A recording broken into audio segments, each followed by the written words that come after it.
కర్నూలు జిల్లాలో ఘోర అగ్ని ప్రమాదం జరిగింది. హైదరాబాద్ నుంచి బెంగళూరు వెళ్తున్న కావేరీ ట్రావెల్స్ బస్సు కర్నూలు శివారు చిన్నటేకూరులో అగ్ని ప్రమాదానికి గురైంది. తెల్లవారుజామున 3:30 గంటలకు ప్రమాదం జరిగింది. అగ్ని ప్రమాదంలో బస్సులోనే 10 మందికి పైగా సజీవ దహనమయ్యారు. 12 మంది ఎమర్జెన్సీ గేట్తో బయటపడ్డారు. ప్రమాదంలో మొత్తం 25 మంది చనిపోయినట్లు తెలుస్తోంది. హైదరాబాద్ నుంచి వెళ్తున్న ఈ బస్సు కర్నూలు నగర శివారులో ఉలిదకొండ దగ్గరలోకి రాగానే వెనుక నుంచి వస్తున్న 2 వీలర్ ఢీకొట్టింది. ఆ బైకు బస్సు కిందికి వెళ్లి ఇంధన ట్యాంకును ఢీకొట్టడంతో మంటలు చెలరేగి బస్సు అంతా వ్యాపించాయి. గాఢ నిద్రలో ఉన్న ప్రయాణికులు తేరుకొని కొందరు బయటపడగా పలువురు మంటల్లోనే చిక్కుకున్నారు. పోలీసులకు సమాచారం రావడంతో హుటాహుటిన అక్కడికి వెళ్లి సహాయక చర్యలు చేపట్టారు. గాయపడిన వారిని కర్నూలు సర్వజన ఆసుపత్రికి తరలించారు. బస్సు మొత్తం పూర్తిగా కాలిపోయింది. ప్రయాణికుల్లో ఎక్కువ మంది హైదరాబాద్ నగరానికి చెందినవారున్నట్లు సమాచారం. ప్రమాదం నుంచి రామిరెడ్డి, వేణుగోపాల్ రెడ్డి, సత్యనారాయణ, శ్రీలక్ష్మి, నవీన్ కుమార్, అఖిల్, జస్మిత, అఖీరా, రమేష్, జయసూర్య, సుబ్రహ్మణ్యం బయటపడ్డారు. హిందూపూర్కు చెందిన నవీన్ బస్సు ప్రమాదంలో గాయాలైన వారిని 6గురిని తన కారులో కర్నూలు ఆసుపత్రికి తరలించారు. పుట్టపర్తి నుంచి హైదరాబాద్కు వస్తున్న హైమారెడ్డి బస్సులో మంటలు చెలరేగడాన్ని చూసి ఆపారు. పోలీసులకు ఆమె సమాచారం అందించడంతో వెంటనే వారు ఘటనా స్థలికి చేరుకుని సహాయక చర్యలు చేపట్టారు.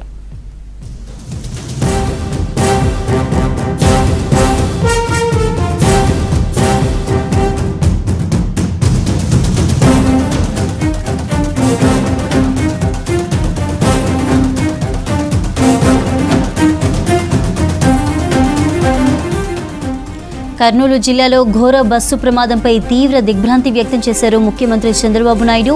దుబాయ్ పర్యటనలో ఉన్న ఆయన సీఎస్తో పాటు అధికారులను వివరాలు అడిగి తెలుసుకున్నారు. ఉన్నత స్థాయి యంత్రాంగం అంతా ఘటనా స్థలికి వెళ్లి సహాయక చర్యల్లో పాల్గొనాలని ఆదేశించారు. బస్సు ప్రమాదంలో ప్రయాణికులు చనిపోవడం బాధ కలిగించిందన్నారు సీఎం చంద్రబాబు.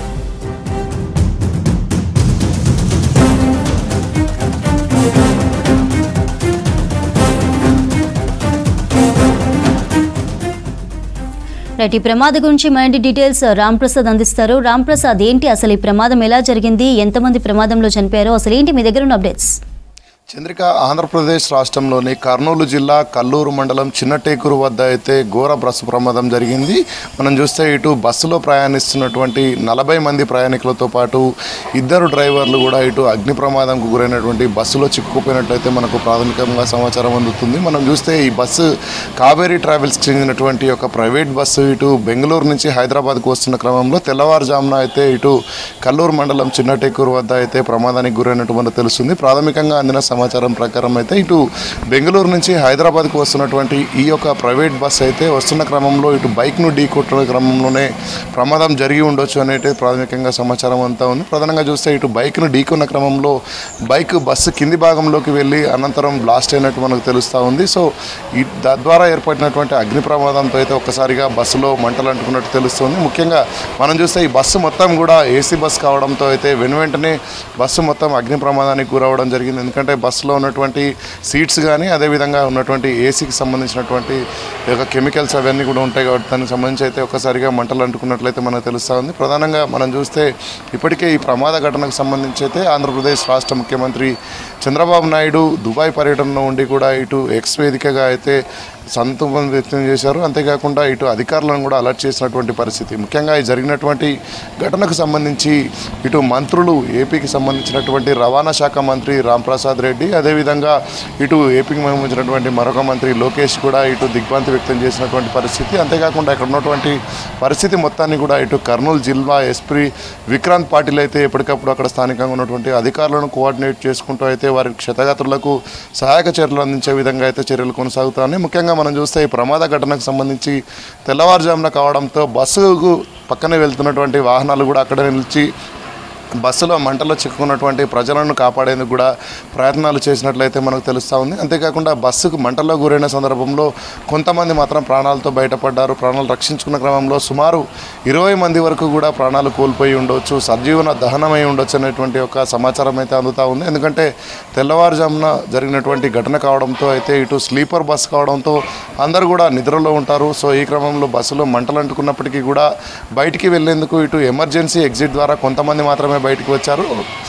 ఎమర్జెన్సీ ఎగ్జిట్ ద్వారా 12 మంది బయటకు వచ్చిన క్రమంలో వారందరినీ కూడా కర్నూలు ప్రభుత్వ ఆసుపత్రితో పాటు స్థానికంగా ఉండేటువంటి ప్రభుత్వ ఆసుపత్రులలో చేర్పించి చికిత్స అందిస్తున్నట్లయితే మనకు తెలుస్తూ ఉంది. ముఖ్యంగా ఈ ఘటనకు సంబంధించి ఇప్పటికే జిల్లా స్థాయి యంత్రాంగం మొత్తం కూడా ఘటన జరిగినటువంటి ప్రాంతానికి చిన్నటేకూరుకు వెళ్ళి అక్కడ సహాయక చర్యలు అందించడంతో పాటు ప్రయాణికులు ఎక్కడికి చెందినవారు, ఎందుకంటే ఈ బస్సు ఇటు బెంగళూరు నుంచి హైదరాబాద్కు వస్తున్న క్రమంలో ఇటు బెంగళూరులో ఉండేటువంటి తెలుగు వాళ్ళు అత్యధికంగా ఇటు హైదరాబాద్కు చేరుకునేటువంటి పరిస్థితి ఉంటుంది. అంతేకాకుండా ఇటు ఏపీకి సంబంధించినటువంటి ప్రజలు కూడా కర్నూలు మెయిన్ బస్ స్టాప్లో దిగిన అనంతరం ఎక్కువ మంది ఉన్నవారిలో ప్రయాణికులలో అయితే చాలామంది హైదరాబాద్కు చెందిన వాళ్ళే ఉంటారని చెప్పేసి కూడా తెలుస్తూ ఉంది. ఎందుకంటే ఆంధ్రప్రదేశ్ రాష్ట్రంలో చివరి భాగంలో అయితే ఈ యొక్క ఇన్సిడెంట్ జరిగిందని చెప్పవచ్చు. ఎందుకంటే కర్నూలు దాటిన అనంతరం జరిగినటువంటి ఈ యొక్క ఇన్సిడెంట్లో అయితే ఎక్కువ మంది ఇటు హైదరాబాద్కు సంబంధించినటువంటి ప్రజలు ప్రమాదంలో చిక్కుకొని ఉండొచ్చు అనేటువంటి ప్రాథమిక సమాచారం ద్వారా అయితే తెలుస్తూ ఉంది. సో ఈ క్రమంలోనే బస్సు ఘటన జరిగిన అనంతరం వెంటనే ఇటు రాష్ట్ర ప్రభుత్వంతో పాటు అంతేకాకుండా ఈ ట్రావెల్స్ బస్సును మనం ఒకసారి గమనిస్తే కావేరీ ట్రావెల్స్ చెందినటువంటి బస్సు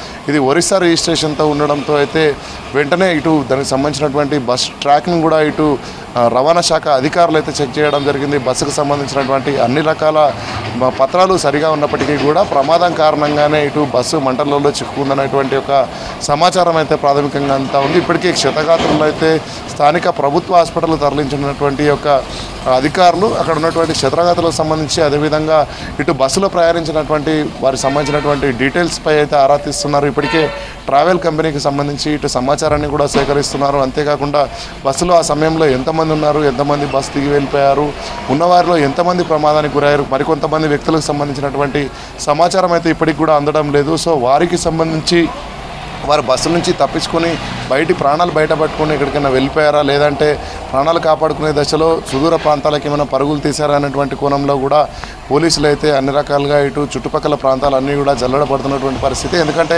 తెల్లవారుజామున ఒక్కసారిగా ఘటన అయితే దిగ్భ్రాంతి గురి చేసిందని చెప్పవచ్చు. ఎందుకంటే 2 తెలుగు రాష్ట్రాలకు సంబంధించినటువంటి ప్రజలు ఉంటారు కాబట్టి ఇప్పటికే అక్కడ ఉన్నటువంటి అధికారులు కూడా పూర్తి స్థాయిలో సహాయక చర్యలు చేపడుతూ ఉన్నారు. అంతేకాకుండా దానికి సంబంధించి బస్సుకు సంబంధించి అక్కడ జరిగినటువంటి ప్రమాదము, అంతేకాకుండా అక్కడ ఉన్నటువంటి రోడ్ సేఫ్టీకి సంబంధించి, అంతేకాకుండా అక్కడ ఏమైనా బస్సుకు సంబంధించినటువంటి ప్రమాదానికి గురి కావడానికి గల కారణాలపై కూడా అక్కడ ఉన్నటువంటి ఆంధ్రప్రదేశ్ రవాణా శాఖ సంబంధించినటువంటి అధికారులు కూడా పూర్తి స్థాయిలో నివేదిక చేస్తున్న క్రమంలో మరికొన్ని గంటల్లోనే దీనిపైన పూర్తి స్థాయిలో నివేదికను ప్రభుత్వానికి అందజేసేటువంటి అవకాశం ఉంది. దీనికి సంబంధించి అయితే ఇప్పటికీ 20 మంది వరకు కూడా చనిపోయినట్లయితే ప్రాథమికంగా అందుతున్నటువంటి సమాచారం. అంతేకాకుండా మరికొంతమంది క్షతగాత్రులకు కూడా మెరుగైన చికిత్స అందేందుకైతే ప్రభుత్వ ఆసుపత్రి నుంచి ప్రైవేట్ ఆసుపత్రులకు కూడా తరలిస్తున్నట్లయితే ప్రాథమికంగా సమాచారం అందుతుంది. చంద్రిక.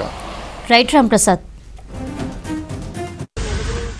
కర్నూలు దగ్గర జరిగిన బస్సు ప్రమాదంపై దిగ్భ్రాంతి వ్యక్తం చేశారు మంత్రి పొన్నం ప్రభాకర్. మృతుల కుటుంబాలకు సంతాపాన్ని తెలిపారు. ఘటనపై కర్నూలు జిల్లా అధికారులతో మాట్లాడి వివరాలు తెలుసుకున్నట్లు వివరించారు. గాయపడిన వారికి మెరుగైన వైద్యం అందించాలని ఏపీ ప్రభుత్వాన్ని కోరానన్నారు. ప్రమాదానికి కారణాలపై విచారణ చేస్తున్నామన్నారు.